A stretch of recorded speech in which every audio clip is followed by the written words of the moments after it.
Episode के starting में हमें दुनिया का सबसे बड़ा शहरों में से एक टोक्यो का सेजो सिटी के बारे में बताया जाता है। उस सिटी में एक बहुत ही बड़ी रईस फैमिली रहती है जिसका नाम सुनजी फैमिली है और इस फैमिली में 7 बहुत ही खूबसूरत भाई बहन रहते हैं जिन्हें हमें हमारा मेन कैरेक्टर दिखाया जाता है जिसका नाम अराता होता है, जो कि अपने भाई सियोन से पूछ रहा होता है कि गर्लफ्रेंड कैसे बनाए। सियोन इस पर कहता है मुझे नहीं पता। अराता इस पर उसके ऊपर गुस्सा हो जाता है क्योंकि सियोन खुद अपने लिए एक गर्लफ्रेंड बना चुका है, पर वो एक गर्लफ्रेंड कैसे बना पाए उसे ये नहीं बता रहा होता।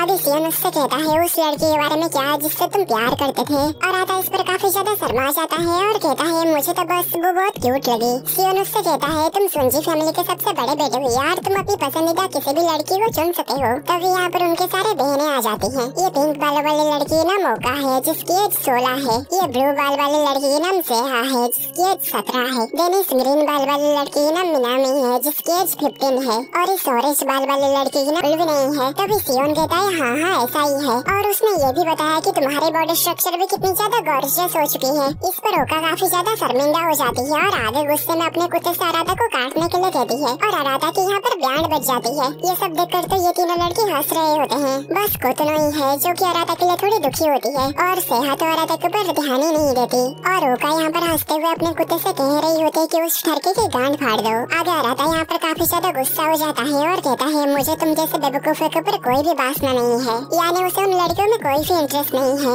पर ये दोनों तो उसके ऊपर ध्यान ही नहीं देते और अपने कुत्ते से बात कर रहे होते हैं। आगे बंदरी अराता की साइड लेते हुए कमाल नहीं है। सभी को बताया कि फैमिली के करीबी लोगों के बीच में शादी करना या फिर रोमांटिक रिलेशनशिप रखना इससे आगे की पीढ़ियों को जेनेटिक प्रॉब्लम हो सकती है और अपने बहनों के प्रति वासना रखना ये तो और भी गंदी चीज है। पता नहीं ये सभी इतनी आगे की बात क्यों कर रहे हैं। अराता के मन में तो उन सब के बारे में ऐसी कोई भी गंदी सोच नहीं थी। मुझे तो अराता से ज्यादा उसकी सारी बहनें ज्यादा ठरकी लगते हैं। आगे बंदरी से ऐसे कहती है इंसानी दिमाग में ऐसी बहुत सी चीजें हैं जिसे साइंस नहीं समझा सका। अब तक तो जरूर तुम्हें भी उसके ऊपर क्रश हो गया होगा। सेहा इस पर शर्मा जाती है और कहती है नहीं ऐसा बिल्कुल भी नहीं है। बंदरी कहती है देखो देखो तुम ब्लश कर रहे हो, तुम दोनों ही एक छोटे बच्चों जैसे हो। आगे मिनामी कहती है पर मुझे लगता है अराता बहुत ही अच्छा लड़का है। इस पर अराता काफी खुश हो जाता है और उसे थैंक यू कहने के लिए उसके पास आने लगता है, लेकिन तभी मिनामी उसे बड़ी तेजी से मुक्का मारती है और मिनामी कहती है मैं तो बस मजाक कर रही थी ताकि मैं तुम्हें मार सकूं। आगे ओका अपने दोनों भाइयों से कहता है क्या तुम दोनों सैटरडे के दिन फ्री हो, क्योंकि उस दिन कोतरो की बर्थडे है तो ये सभी साथ मिलकर कहीं पर घूमने जाने वाले थे। सियोन दिन ये सभी डिसाइड करते हैं कि ये सभी सैटरडे के दिन घूमने जाएंगे। नेक्स्ट सिनेमा हम देखते हैं ये 5 लड़कियां स्टेशन में होते हैं और यहाँ पर सभी लोग उन्हें घूर रहे होते हैं क्योंकि सभी लोग उनकी फैमिली को जानते हैं क्योंकि उनकी फैमिली उस जगह सबसे ज्यादा अमीर फैमिली है और ये 5 लड़कियां काफी ज्यादा खूबसूरत होते हैं तो ये सभी लोग उनकी तारीफ कर रहे होते हैं। आगे सारे लोग इन दोनों को देखकर बात करते हैं कि ये दोनों काफी खुशकिस्मत हैं, इन्हें उन सभी खूबसूरत लड़कियों के साथ रहने मिल रहा है। ऐसे ही सारे लोग उन दोनों के बारे में तरह तरह की बातें करने लगते हैं। नेक्स्ट दिन में अराता और सीनो अपने स्कूल में आ जाते हैं और यहाँ पर बात कर रहे होते हैं कि लोग सिर्फ ऊपर ऊपर से ही देख के बात कर रहे होते हैं। वो ये कभी समझ नहीं पाएंगे कि 5 बहनों के साथ बड़े होने वाले भाइयों को कितना मुश्किल का सामना करना पड़ता है। असल पावर तो उन लड़कियों के पास है और हम तो बस मर मर के जी रहे हैं। वो लड़की जब चाहे हमारे ऊपर हमला कर सकते हैं पर हम उनकी जवाब नहीं दे सकते और हमारे डैड भी हमेशा उन लड़कियों के साइड में ही रहते हैं। सीनो कहता है हाँ ऐसा इसलिए है क्योंकि हम यहाँ के सबसे ज्यादा खूबसूरत लड़कियों के साथ रहते हैं। लोग ऐसे समय में सिर्फ एक रोमांटिक कॉमेडी की बती है, कॉलेज में फर्स्ट ईयर में पढ़ती है, वो नर्स बनना चाहती है और उसकी पर्सनालिटी भी बहुत भी बनने वाली है। चौथे नंबर पर मिनामी है जो कि 15 साल की है और फर्स्ट ईयर हाई स्कूल की स्टूडेंट है। उसके पास एक अमेजिंग टैलेंट है जो कि प्यारी है और उसकी इंट्रोवर्ट नेचर की वजह से उसकी एक फैन बेस भी है। आगे अराता कहता है वो सभी मेरी फैमिली है, मैं उन्हें किसी और नजर में नहीं देख सकता। सेनो कहता है हाँ लेकिन वो बाकी सब लोगों के लिए सिर्फ सुंदर लड़कियां हैं। फिर इसके अलावा तुम्हारा और कोतनो के बीच में क्या चल रहा है? उसने तो सीधे ही अपनी फीलिंग्स तुम्हें बता दी थी ना। असल में कोतनो अराता को बता दी थी कि वो उससे प्यार करती है पर वो अराता की बहन है इसलिए अराता उसके लिए कोई भी रोमांटिक फीलिंग नहीं रखना चाहता। इसलिए अराता यहाँ पर कहता है उसे उसकी लिमिट पता है, मुझे नहीं लगता वो अपनी लिमिट कभी क्रॉस करेगी। आगे अराता खिड़की के बाहर एक लड़की को देखता है और इस लड़की को ही वो पसंद करता है। आगे सेनो यहाँ पर कहता है सभी लोग हमारी सिचुएशन को देखकर चलते हैं लेकिन तुम्हारे लिए बुरी बात यह है कि तुम्हारे बचपन की जख्मों ने तुम्हें लड़कियों के लिए निष्क्रिय बना दिया है। नेक्स्ट दिन हम देते हैं वो लड़की उसे रिजेक्ट कर देगी तो क्या होगा। आगे ओका यहाँ पर आ जाती है और अराता से उसकी नोट्स मांगती है। दिन आगे वो उसके नोट्स को देखकर काफी ज्यादा खुश हो जाती है क्योंकि अराता की नोट्स काफी ज्यादा नीट एंड क्लीन होता है। दिन वो जब नोट्स से लिख रही होती है तो उसकी संतरे एक्सपोज हो रहा होता है। ये देखकर अराता कहता है आखिर तुम इतने ढीले कपड़े क्यों पहने हुए हो? ओका इस पर कहते है तो इससे क्या हुआ, मैं तो घर पे ही तो हूँ ना, और जब हम छोटे थे तब हम साथ में नहाते थे थे और ऐसे दूसरे चीजें भी करते थे ना। दिन आगे ओका उससे पूछती है तो कौन है वो लड़की जो तुम्हें पसंद है। आराता इस पर हड़बड़ा जाता है और कहता है आखिर अचानक से ये बात रही होती है क्योंकि वो उसे पसंद करती है। नेक्स्ट अगले दिन हमें आराता का सीन दिखाया जाता है। स्कूल यहाँ पर छुट्टी हो जाता है। आराता यहाँ पर घर जाते हुए सोच रहा होता है क्या होता अगर मैं सोंची फैमिली का हिस्सा ना होता, क्या होता अगर मैं इन 5 बहनों की भाई ना होता। तो किसी दूसरे लड़के के साथ देखकर वो काफी दुखी हो जाता है और सोचने लगता है कि यही उसका भाग्य है। नेक्स्ट घर आने के बाद आराता कोतोनो की बर्थडे पार्टी के लिए तैयार हो जाता है। ओका उसे देखकर कहती है तुम इस सूट में बहुत ही अच्छे दिख रहे हो। दिन आराता यहाँ पर नीचे पार्टी में आके सभी के साथ बैठ जाता है। तभी यहाँ पर ओका मिनामी के ऊपर गुस्सा होने लगती है क्योंकि मिनामी उसकी एयरपोर्ट्स को उधार लेती है और वो गलती से उनमें से एक को खो दी थी। मिनामी इस पर उससे माफी मांगती है और उसे इसकी पैसा भी दे देने के लिए कहती है, पर ओका नहीं मानती और उसके ऊपर बहुत ज्यादा चिल्लाने लगती है और उसे बहुत कुछ कहने लगती है जिस वजह से मिनामी को भी गुस्सा आती है और आगे ये दोनों आपस में झगड़ने लगते हैं। तभी आराता जोर से चिल्लाते हुए कहता है बस भी करो, हम सभी भाई बहने हैं और एक फैमिली है, इसलिए तुम्हें ऐसे आपस में नहीं लड़ना चाहिए। जिसके बाद ये दोनों झगड़ना बंद कर देते हैं। आगे यहाँ पर उनके डैड आ जाते हैं। दिन ये सभी आगे टेबल के चारों तरफ बैठ जाते हैं और सभी मिलकर कोतोनो को बर्थडे विश करते हैं। तभी उनके डैड कहते हैं मुझे तुम सबसे कुछ कहना है और मैं कब से ये प्लान बनाया था कि मैं कोतोनो के 15th बर्थडे के दिन ही तुम सबको ये कहूँगा, पर याद रखना इन सब के बाद भी मैं तुम सबका डैड तुम सबसे उतना ही प्यार करूँगा जितना कि मैं हमेशा से करता था। दिन आगे उनके डैड उन सभी को बताते हैं कि असल में तुम सभी आपस में असल के भाई बहने नहीं हो, जो सुनकर उन सभी को एक बहुत बड़ा झटका लगा है और ये सुनकर तो आराता की दिमाग ही खराब हो जाता है और कहता है ये क्या बकवास कर रहे हैं आप। तभी उनके डैड कहते हैं असल में तुम सभी अडॉप्टेड हो, मैं समझ सकता हूँ कि तुम सभी क्यों हैरान हो, पर अब तुम सच को एक्सेप्ट करने के लिए काफी बड़े हो चुके हो और मैं चीजों से वादा किया था कि मैं तुम सबको ये बात कोतोनो की 15th बर्थडे के दिन बताऊंगा। ये जानने के बाद इन सब की होश से उड़ चुका होता है। आगे उनके डैड कहते हैं पर मिनामी और सियोन असल के भाई बहने हैं और उन दोनों के अलावा बाकी लोग कोई भी आपस में ब्लड रिलेटेड नहीं है। जो सुनने के बाद ये दोनों यहाँ पर एक दूसरे को देखने लगते हैं। आगे उनके डैड कहते हैं मैं समझ सकता हूँ तुम सभी सदमे में हो, पर ये कुछ ऐसा है जिससे चिहिरो और मैंने हम दोनों मिलकर से डिसाइड किए थे। मुझे पूरा यकीन है तुम सभी सच को हैंडल जरूर कर लोगे। मैं तुम सबके सभी सवालों के जवाब देने के लिए तैयार हूँ और मैं वादा करता हूँ मैं सब कुछ सच ही कहूँगा। मैं बस इतना ही कहूँगा। दिन आगे कहते हैं हमें कोतोनो की बर्थडे पार्टी को अच्छे से मनाना चाहिए, पर हम देखते हैं ये सभी अभी भी गहरे सोच में डूबे हुए होते हैं। नेक्स्ट दिन में ये सभी यहाँ पर साथ होते हैं। सभी यहाँ पर काफी ज्यादा परेशान होते हैं, पर मिनामी तो यहाँ पर चाय की मजा ले रही होती है। ओका यहाँ पर कहती है मैं समझती हूँ डैड कुछ भी गलत नहीं किए, पर उन्हें हमें ये बताने के लिए एक बेहतर समय चुनना चाहिए था। तभी सिया कहती है इससे और ज्यादा बेहतर समय और कोई नहीं है। मॉम से किया गया वादा को देते हुए कोतोनो की 15th बर्थडे एकदम सही समय था। आगे वो बंदरे से पूछती है कि क्या तुम्हें उस समय के बारे में कुछ याद नहीं जब कोतोनो हमसे जुड़ी थी, तब तो तुम 4 साल के हो चुकी थी ना। बंदरे कहती माफ करना पर मुझे अपने बचपन की कोई भी चीज याद नहीं। आगे उसे कुछ याद आती है पर वो उन्हें ये नहीं बताती। दिन आगे बंदरे सभी को कहती है खैर छोड़ भी दो इस बात को, इससे क्या फर्क पड़ता है अगर हम ब्लड रिलेटेड नहीं है तो। मैं फिर भी तुम सबको अपने भाई बहन ही मानती हूँ। जिस पर ये सभी कहते हैं हाँ तुम सही कह रहे हो, हमें इससे कोई फर्क नहीं पड़ना चाहिए। पर हम देखते हैं कोतोनो इस पर कुछ भी नहीं कहती।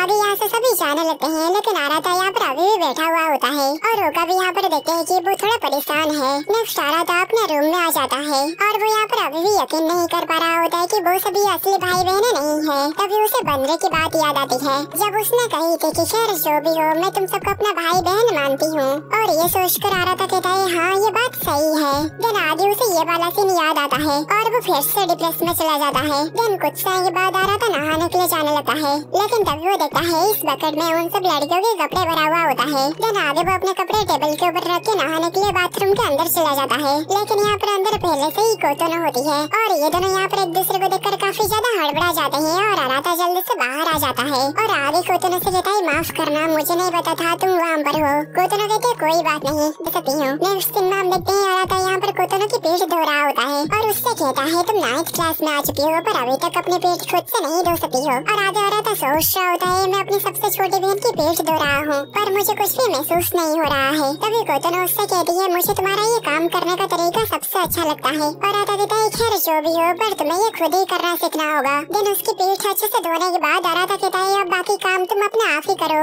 दिन आराता यहाँ से जाने लगता है। नेक्स्ट हम देखते हैं ओका के पास यहाँ पर सियोन आता है। ओका यहाँ पर कोतोनो के बारे में थोड़ी चिंतित होती है क्योंकि आज कोतोनो की बर्थडे थी और उसकी हाई स्कूल की एंट्रेंस एग्जाम भी आने वाली है और इसी बीच उन सबको ये सच जानने को मिला और वो आराता के बारे में भी चिंता कर रही होती है। सियोन कहता है भले ही हम सभी ब्लड रिलेटेड हो या फिर ना हो, पर वो हमारा फैमिली का हेड बनने वाला है, यानी वो हमेशा ही हमारा भरोसेमंद भाई बने रहेगा। जैसे कि बंदरी ने कहा, कुछ भी चेंज नहीं होने वाला है, बस एक चीज को छोड़ के, जो कि है भाई बहनों के बीच में शादी। और हम यहाँ पर देखते हैं कोतोनो आराता से चिपकी हुई होती है। यहाँ पर कोतोनो अभी भी आराता से चिपकी हुई होती है और सियोन यहाँ पर ओका से वो सब बातों के बारे में कह रहा होता है जो कि अब वो कर सकते हैं, जैसे कि भाई बहनों के बीच में शादी, क्योंकि अब उन्हें पता चल गया है कि वो सभी असल के भाई बहन नहीं है। पर ओका इस पर काफी गुस्सा हो जाती है और कहती है आखिर तुम कितनी घिनौनी बातें कर रहे हो। सियोन कहता है मैं तो बस एग्जाम्पल दे रहा था, क्योंकि कानून के हिसाब से वो भाई बहन शादी कर सकते हैं जो कि ब्लड रिलेटेड ना हो। कोतोनो कहते हैं क्या इन्हीं सभी चीजों के बारे में तुम्हारे दिमाग में हमेशा चलता रहता है। सियोन इस पर कहता है मैं तो सोचता रहता हूँ कि मेरे पास तुम्हारी जैसी काफी खूबसूरत बड़ी बहन है। ओका कहती है बकवास बंद करो। दिन आगे कहती है खैर मैं इसे आराता के गंदे दिमाग से परे नहीं रखूंगी, वो आजकल मुझे अजीब नजरों से देख रहा है। उस दिन उसने मुझसे कहा था कि मैं हल्के कपड़े पहनी हुई हूँ। दिन आगे ये दोनों कोतोनो के बारे में बात करने लग जाते हैं। ओका एक बार आराता को कोतोनो के ऊपर लेटा हुआ देखी थी, इसलिए वो इस बारे में सियोन से पूछती है, पर सियोन इस पर मना करते हुए कहता है आराता ने मुझे इस बात को सीक्रेट रखने के लिए कहा है। तभी ओका कहती है देखो हमें भी पता है कि आराता इतना भी ठरकी नहीं है कि अपने बहन के साथ ही जबरदस्ती करने लगे, हम तो बस सिर्फ इस बारे में उसका मजाक उड़ाते हैं। इसलिए मुझे लगता है कोई ना कोई वजह तो जरूर होगा जिस वजह से आराता कोतोनो के ऊपर गिर गया होगा।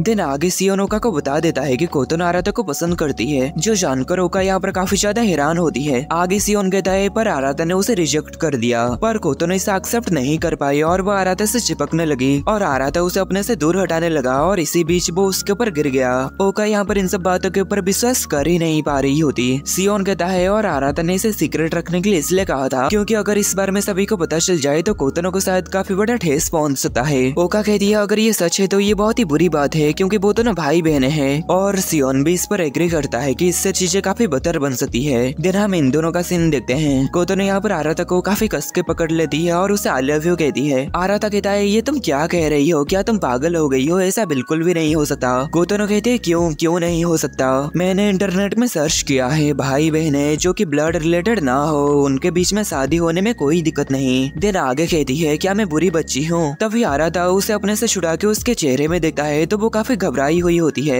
आगे आराता उससे कहता है तुम बिल्कुल भी बुरी बच्ची नहीं हो, तुम जैसे टीनेजर्स अपने करीबी लोगों के प्रति अपनी फीलिंग्स को लेकर कंफ्यूज हो जाते हैं। कोतोनो कहती है नहीं मैं कंफ्यूज नहीं हूँ। आराता कहता है खैर जो भी हो इससे कोई फर्क नहीं पड़ता कि हम ब्लड रिलेटेड नहीं है, मैं तुम्हारा बड़ा भाई हूँ इसलिए तुम्हें हमेशा खुश रखना ये मेरा काम है, ये मेरी रेस्पॉन्सिबिलिटी है कि मैं तुम्हें प्रोटेक्ट करूँ जब तक तुम्हारी शादी ना हो जाए। दिन आगे आराता कहता है अभी जो हुआ मैं इन सब के बारे में भूल जाऊंगा, अब जाओ नहा लो। कोतोनो कहती है तुम सबसे अच्छे पर्सन हो जिसे मैं जानती हूँ और मतलब भी। दिन आराता उसे हैप्पी बर्थडे कह के यहाँ से चला जाता है। आगे वो बाथरूम से बाहर आके आसपास चेक करने लगता है कि यहाँ कोई है तो नहीं। दिन वो यहाँ से जाने लगता है, पर हम देखते हैं यहाँ पर कोई होती है जो कि ये सब देख चुकी थी। नेक्स्ट सीन में हम देखते हैं डैड के पास बंदरी आती है। दिन हम आराता का सीन देखते हैं। आराता यहाँ पर सोच रहा होता है कहीं डैड की ये सब कहने की वजह से कि हम असल के भाई बहन नहीं है इसलिए कोतोनो ये सब की। आराता यहाँ पर नहीं चाहता है कि उन भाई बहनों के बीच में कुछ बदले, पहले उनके भाई बहनों के बीच में रिश्ता जैसा था वैसा ही बना रहे। आगे जब वो अपने रूम में आता है तो वो सामने सेहा को बैठा हुआ देखता है। वो उसके पास जाकर कहता है तुम गलत रूम में आ गई हो। सेहा उससे पूछती है तुम कहाँ गए हुए थे। आराता इस पर हड़बड़ा जाता है क्योंकि वो ये तो नहीं बता सकता कि वो बाथरूम से आ रहा है, इसलिए वो कह देता है कि मैं घर में बस घूम रहा था। दिन आगे सेहा इधर उधर की बातें करने लगती है और कहती है तुम्हारा रूम बहुत ही सिंपल है, भले ये सबसे छोटा रूम ही क्यों ना हो। दिन वो पास्ट का एक सीन के बारे में कहती है। जब वो 10 साल की थी तब ये सभी स्टोन पेपर सीजर गेम के जरिए आपस में रूम बांटे थे और इसमें ओका को सबसे बड़ा रूम मिला था और आराता को सबसे छोटा रूम। आराता कहता है तो क्या तुम मेरे कमरे की वीडियो बना रही हो। सेहा कहती है नहीं मुझे उन सब चीजों में इंटरेस्ट नहीं। और आराता इस पर सोच रहा होता है कि आखिर वो यहाँ क्यों आई है, कहीं डैड ने जो कहा वो इस बारे में बात करना तो नहीं चाहती।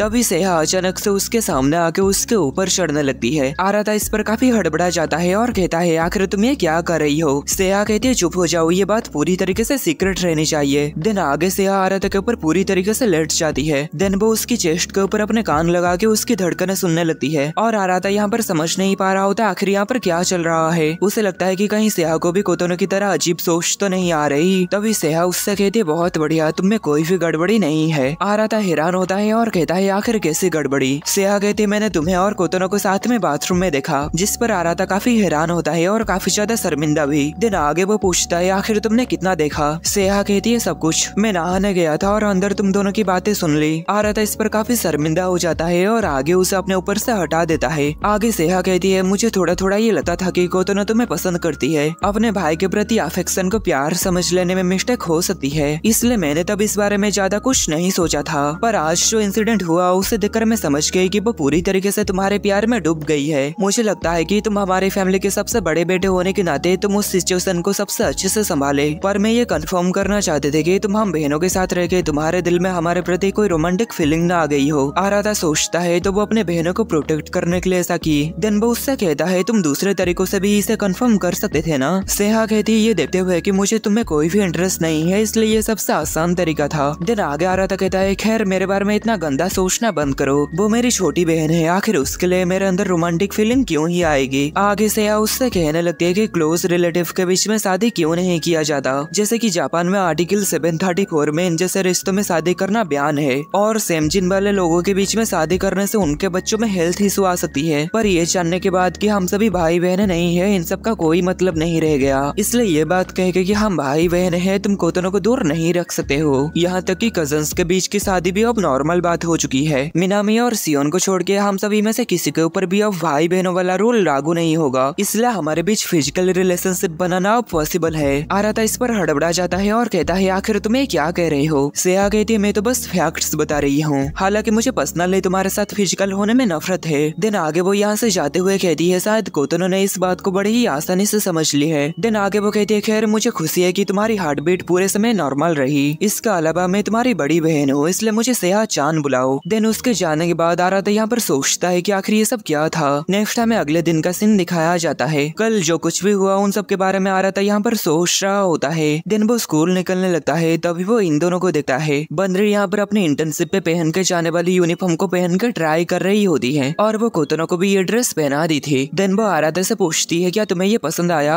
लड़कों को इस तरीके के ड्रेसेस काफी पसंद आता है। आराता कहता है हर लड़कों के पसंद अलग होता है। बंदरी इस पर रोने लग जाती है और कहती है तो क्या तुम्हें हम पसंद नहीं आए। आराता इस पर कहता है मैंने ऐसा तो नहीं कहा। बंदरी इस पर कहती है तो क्या तुम्हें हम पसंद है। आराता इस पर काफी शर्मा जाता है और कहता है आखिर तुम्हें क्या कह रहे हो, हम भाई बहन है। आगे कोतोनो बंदरी से कहती है स्कूल जाने का टाइम हो चुका है। इस पर बंदरी यहीं पर ही उसकी ड्रेस चेंज करने लगती है। नेक्स्ट सीन में ये दोनों स्कूल जाने लगते हैं और यहाँ पर हमेशा की तरह ये लड़के इन लड़कियों को देखकर इनकी तारीफ कर रहे होते हैं। सियोन कहता है अगर सभी लोगों को पता चल गया कि हम असल के भाई बहन नहीं है तो क्या होगा। आराता उससे कहता है चुप रहो। सियोन कहता है मैं तो मजाक कर रहा था। देन वो कहता है आगे देखो कल इतना सब कुछ होने के बाद भी वो लड़के ऐसे बिहेव कर रहे हैं जैसे कल कुछ हुआ ही ना हो। नेक्स्ट दिन में हम देखते हैं ये सभी स्कूल में अपना अपना समय बिताते हैं। देन स्कूल खत्म होने के बाद आराता घर के लिए निकल रहा होता है, पर अभी भी वो इस बात से उभर नहीं पाया होता है कि वो सभी असल के भाई बहन नहीं है। तभी वो सोचता है इस बात से बाकी सभी लड़कियों को ज्यादा कोई भी फर्क नहीं पड़ी है। आगे वो कहता है चाहे कुछ भी हो जाए हम अभी भी भाई बहन ही रहेंगे, हमारे बीच में कोई भी चीजें नहीं बदलने वाला है। तब यहाँ पर मिनामी आ जाती है। आज उसकी कोई भी क्लब एक्टिविटी नहीं थी, इसलिए वो जल्दी घर वापस जाने वाली थी। आराता उसके बारे में सोचता है वो चौथी बहन है और हमेशा काफी खुश रहती है। दिन आगे आराता उसकी तारीफ करता है कि वो मिडिल क्लास टेनिस चैंपियनशिप में 3 बार विनर रही है। ऐसे ही वो उसके बारे में बहुत कुछ कहता है। तभी मिनामी उससे कहती है तुम भी काफी एथलेटिक हो। आराता कहता है हाँ लेकिन तुम एक डिफरेंट लेवल पे हो।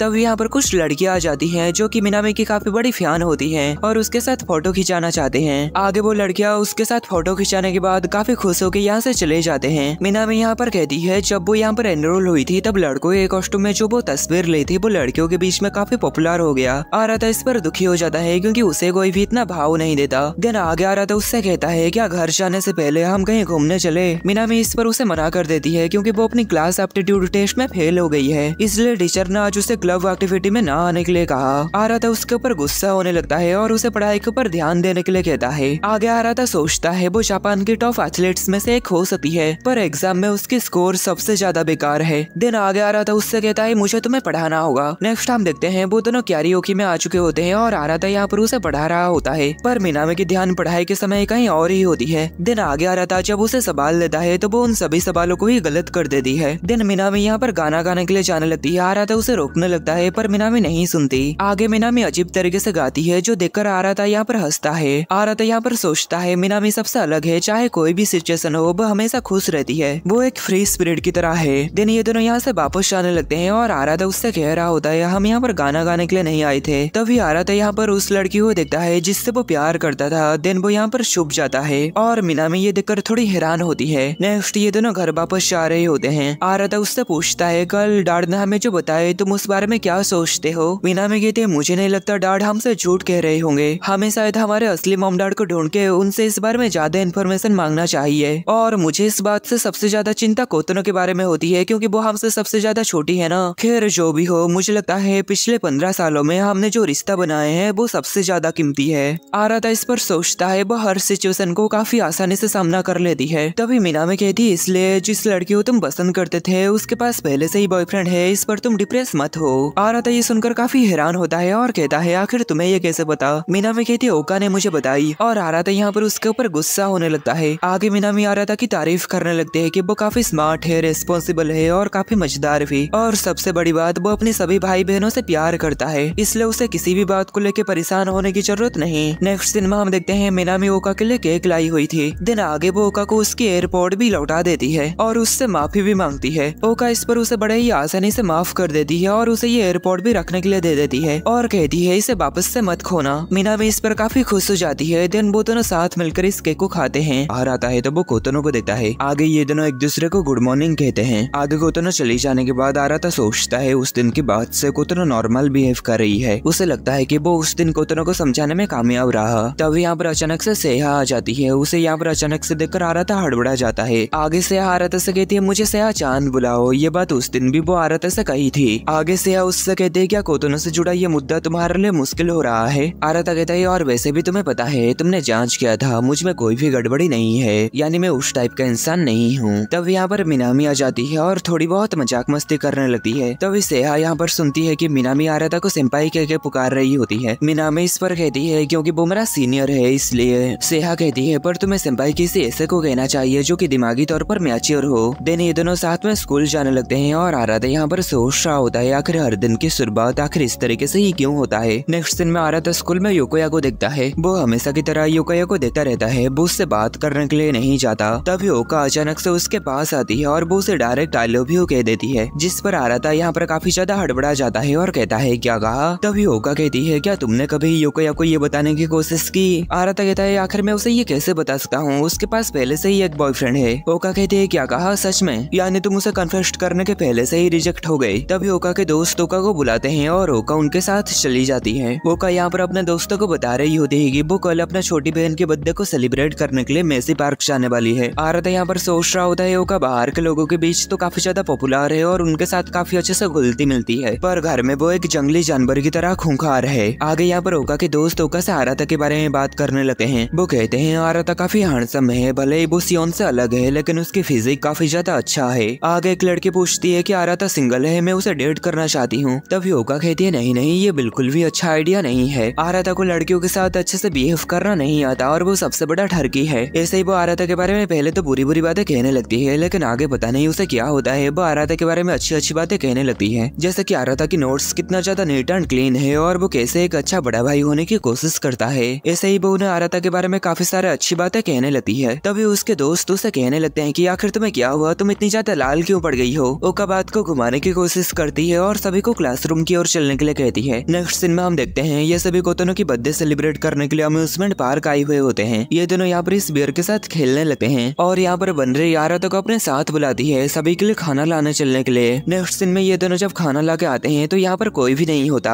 आगे आराता बाकी सभी को फोन लगाता है पर कोई भी फोन नहीं उठाता। तभी बनरे कहती है लगता है यहाँ में एक डेट मिल गई है। दिन वो आराता को अपने साथ लेके जाने लगती है। आराता कहता है लेकिन वो सभी अभी नहीं आए हैं। बनरे कहती है हम उन्हें रास्ते में ढूंढ लेंगे। दिन ये दोनों साथ में घूमने लगते हैं और वो सब खाने को आराता को ही खाना पड़ता है। आगे बनरी आराता के साथ चिपकने लगती है। आराता सोचता है वो सबसे बड़ी बहन है लेकिन वो हमेशा मुझे चिढ़ाती रहती है। आगे बनरी की संतरे आराता से टच होता है जिससे आराता काफी ज्यादा शर्मा जाता है। आराता उससे कहने लगता है कि ये क्या कर रही हो, मैं तुम्हारा छोटा भाई हूँ। बनरी कहती है पर हमें इसे देखकर कोई भी लोगों को ऐसा नहीं लगेगा कि हम भाई बहन है। तभी बनरी को पता चल जाती है कि आराता उसकी संतरे की वजह से ही काफी ज्यादा शर्मा रहा है। दिन वो आराता से पूछती है तुम्हें मेरा काफी ज्यादा मुलायम संतरा कैसा लगा। आराता इस पर काफी ज्यादा शर्मिंदा हो जाता है और कहता है तुम ये जानबूझ कर ही कर रही हो है ना। बनरी कहती है नहीं, मैं ये जानबूझ कर नहीं कर रही हूँ, ये एक ऐसी चीज है जो कि मेरे काबू में नहीं है, लेकिन लगता है ये कुंवारे भाई के लिए बर्दाश्त से बाहर है। आराता काफी ज्यादा शर्मा जाता है और कहता है बस भी करो, तुम बहुत ही बुरी लड़की हो। दिन आगे बनरी उससे कहती कहती है तुम्हें तो खुश होना चाहिए कि तुम्हारी इतनी ज्यादा खूबसूरत बहन तुम्हारे साथ चल रही है। तभी आराता ये नोटिस करता है कि सभी लोग उन दोनों को ही देख रहे होते हैं। आराता अपने मन में कहता है बंदरी अपने क्लास में सबसे ज्यादा फेमस है और वो अपनी बाकी बहनों से पॉपुलैरिटी में कदम आगे भी है। आगे यहाँ पर बंदरी आराता से कहती है घर पे मैं तुम्हें उन्हें छूने का मौका दे सकती हूँ, जिस पर आराता काफी ज्यादा शर्मा जाता है और कहता है आखिर तुम इस तरीके की मजाक कैसे कर सकती हो। देन ये दोनों यहाँ पर सीढ़ी चढ़ते हुए ऊपर जा रहे होते हैं। तभी आराता अपने सामने ये देखकर अपनी आंखें बंद कर देता है, जिस वजह से यहाँ पर वो गिर जाता है। इस पर बंदरी अपने हाथ आगे करके उसे उठाती है। नेक्स्ट सीन में ये दोनों इस राइड में बैठते हैं और यहाँ पर ये सभी मजे कर रहे होते हैं। आगे ये सभी आराता और बंदरी के पास चलने के लिए बात करते हैं, लेकिन वो दोनों इनसे काफी ज्यादा दूर में होते हैं। ओका यहाँ पर कहती है मुझे यकीन है बंदरी जरूर आराता से कह रही होगी कि चलो डेट पर चलते हैं, और वो ऐसे ही काफी ज्यादा उसकी मजाक भी उड़ा रही होगी। आगे ओका कोतनो को देखकर कहती है आखिर वो दोनों कैसे हमारे बद्दे गर्ल को छोड़ के भाग गए। तभी सेहा कहती है मुझे लगता है हमें उनसे अलग हो गए थे। तभी मिनामी और सियोन कोतनो से कहते हैं तुम चिंता मत करो, चलो उन सभी जगह पर जाते हैं जहाँ पर तुम जाना चाहती हो। नेक्स्ट हमें इन दोनों का सीन दिखाया जाता है। बंदरी यहाँ पर काफी खुश होती है क्योंकि वो आज यहाँ पर बहुत मजे की। आगे ये दोनों बाकियों के बारे में बात करने लगते हैं कि इन दोनों को बाकियों के पास वापस चले जाना चाहिए, पर इन दोनों को पता नहीं होता है कि बाकी लोग है कहाँ। आगे बंदरी को भूख लगने लगती है तो वो इस खाना को निकाल के आराता से कहती है क्या तुम इसमें से आधा खाओगे। आराता कहता ही नहीं, मैं कुछ समय के लिए उन खाना को देखना तक नहीं चाहता। इस पर बंदरी इस खाने को अकेले ही खाने लगती है। आगे आराता सोचता है बंदरी डांट के उन बातों का क्या मतलब निकाली होगी। देन वो जब बंदरी से इस बारे में पूछता है तो बंदरी यही कहती है कि वो तब बहुत ज्यादा हैरान हुई थी और वो डांट से इस बारे में और भी डिटेल में जानना चाहती है। आगे आराता मन में सोचता है मैं उसे उन सब के बारे में नहीं बता सकता। दिन आगे आराता उससे कहता है मैं बस यही उम्मीद करता हूँ कि हमारे भाई बहनों के रिश्ते में कोई चेंजेस ना आए। बंदरी ये सुनकर काफी खुश हो जाती है और उसके सर में सहलाने लगती है। बंदरी यहाँ पर बताती है पास्ट में आराता हमेशा ओका से परेशान होने के बाद उसके पास से आया करता था। तभी आराता उससे कहता है उन पुरानी बातों के बारे में बात करना बंद करो। आगे बंदरी कहती है वो अपनी सभी भाई बहनों की काफी ज्यादा चिंता करती है। वो उन सबकी बड़ी बहन है, इसलिए वो खुद से वादा की थी कि वो किसी भी कीमत में उन सबको प्रोटेक्ट करेगी। दिन बंदरी आराता से कहती है इसलिए मैं हमेशा तुम्हारी मदद करने के लिए तैयार हूँ, इसलिए तुम बिल्कुल भी चिंता मत करो।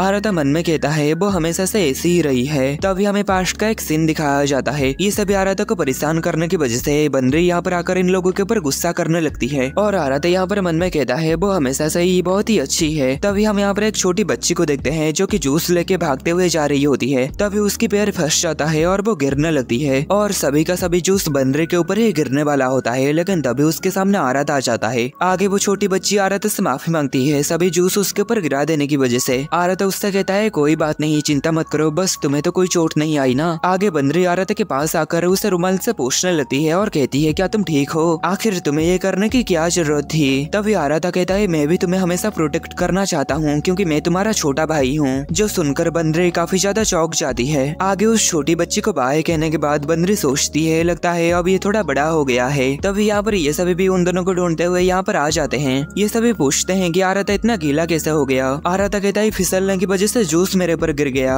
और यहाँ पर जबकि ये सभी साथ हो चुके हैं तो ये सभी फिर से घूमने जाने के लिए कहते हैं। देन ये सभी साथ में जा रहे होते हैं। बंदरी आराता से कहती है क्या मैं तुम्हारा हाथ पकड़ सकती हूँ। आराता कहता है पर क्यों। बंदरी कहती है क्योंकि मैं तुम्हारी बड़ी बहन हूँ। नेक्स्ट हम देखते हैं इन सबको घूमते हुए रात हो जाती है। यहाँ पर चमकता हुआ लाइट्स को देखकर ये दोनों काफी ज्यादा खुश हो रहे होते हैं। आगे ये यहाँ पर थोड़ा मजाक मस्ती और ड्रामा वगैरह करने लगते हैं। आगे ये दोनों कहते हैं हम बाथरूम जा रहे हैं। तभी कोतनो भी कहती है मुझे भी जाना है। देन ये तीनों ही बाथरूम चले जाते हैं और यहाँ पर सिर्फ यही चारों ही होते हैं। उनके जाने के बाद सेहा इन सबसे कहती है मुझे तुम सबसे कुछ जरूरी बात कहना है। ये इन तीनों को बता देती है कि उस दिन कोतनो बाथरूम में आराता के साथ क्या की। ये सब कुछ सुनकर ये तीनों काफी ज्यादा हैरान होते हैं और उससे इस बारे में और भी ज्यादा पूछने लगते हैं। सेहा कहती है मैंने उस दिन बाथरूम में कोतनो को आराता के साथ चिपकी हुई देखी थी और आराता एक अच्छा बड़ा भाई की तरह उसे समझाया भी था। और इसके अलावा मैंने ये भी पता लगाया है कि उस समय आराता के मन में कोई भी गंदी सोच नहीं थी। ओका कहते हैं क्या कहा तुमने पता लगाया है, पर कैसे। सेहा कहते हैं मैंने भी इसी तरीके की सिमिलर चीज आराता के साथ करने की कोशिश की थी। मैं उसके करीब गया और उसके दिल की धड़कन जांची, पर उसकी धड़कनें बढ़ी हुई नहीं लग रही थी या फिर कोई भी अजीब बात मुझे उसमें नहीं लगी। ओका कहती आखिर तुम एग्जैक्टली उसके साथ किया।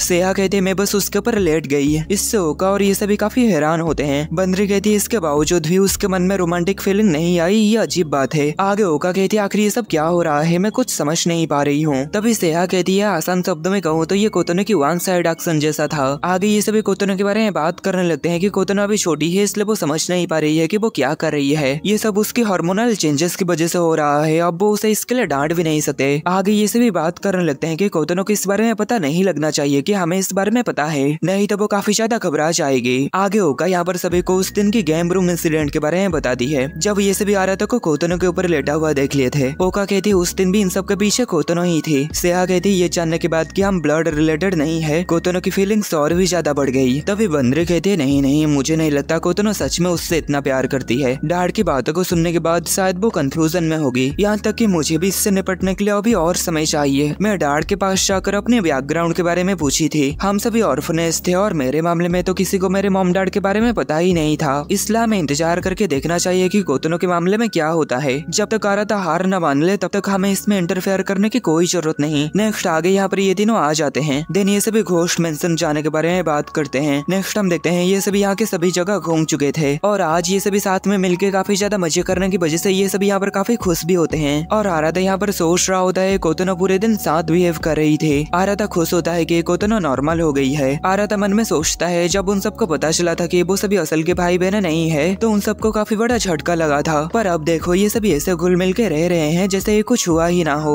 आराता आगे सोचता है शायद डैड को भी इस बात की चिंता होगी कि इस बात को जानने के बाद हम भाई बहनों के रिश्ते में दरार ना पड़ जाए। मैं समझ सकता हूँ उन्हें ये बात इतने दिनों तक छुपाने में काफी मुश्किल हुई होगी, पर चिंता मत करिए डैड, हमारे लिए कुछ भी नहीं बदलने वाला। आगे यहाँ पर फायरवर्क्स होने लगता है जिसे देखकर ये सभी काफी ज्यादा खुश होने लगते हैं। नेक्स्ट ये सभी सामान खरीदने के लिए मॉल में आ चुके थे और आराता यहाँ पर बाहर बैठा हुआ होता है। तभी वो यहाँ पर एक लड़की को देखता है, उसे लगता है कि वो योकोयामा है, इसलिए वो काफी ज्यादा घबरा जाता है। तभी यहाँ पर ओका आती है और वो कहती है तुम यहाँ पर अकेला क्या कर रहे हो। देन वो दोनों साथ में घूमने लगते हैं। तब यहाँ पर ओका रुक जाती है और कहती है मुझे तुमसे कुछ कहना है। आगे वो कहती है मेरा मतलब है हम 3 दिन पहले तक भाई बहने थे ना, तो मुझे लगता है कुछ बातें हैं जिनके बारे में हमें बात कर लेनी चाहिए। तभी आराता कहता है बकवास बंद करो, मैं अभी भी तुम्हें अपना बहन मानता हूँ और ये बदलने वाला नहीं है। ओका कहते है रियलिटी का सामना करो नहीं तो तुम्हें पछताना पड़ेगा। आराता कहता है आखिर तुम्हारा क्या मतलब है। ओका कहती है क्या तुम्हें याद है हम हमेशा यही सोचते थे कि हमारे बीच में कोई टेलीपैथी है क्योंकि हम एक ही माँ के बच्चे हैं, और हमने मान लिया कि हमें इसका पूरा अंदाजा है कि दूसरा पर्सन क्या सोच रहा है। और हम जब स्टोन पेपर सीजर्स और दूसरे गेम्स खेलते थे तब हर कोई बस यही बातें कहते थे कि ये तो बस भाई बहनों वाली बात है। तभी आराता कहता है आखिर अभी तुम इन सब के बारे में बात क्यों कर रहे हो। तभी ओका उससे कहती है आई लव यू, जो सुनने के बाद आराता को यहाँ पर काफी बड़ा झटका लगता है और यहीं पर ये एपिसोड खत्म होता है।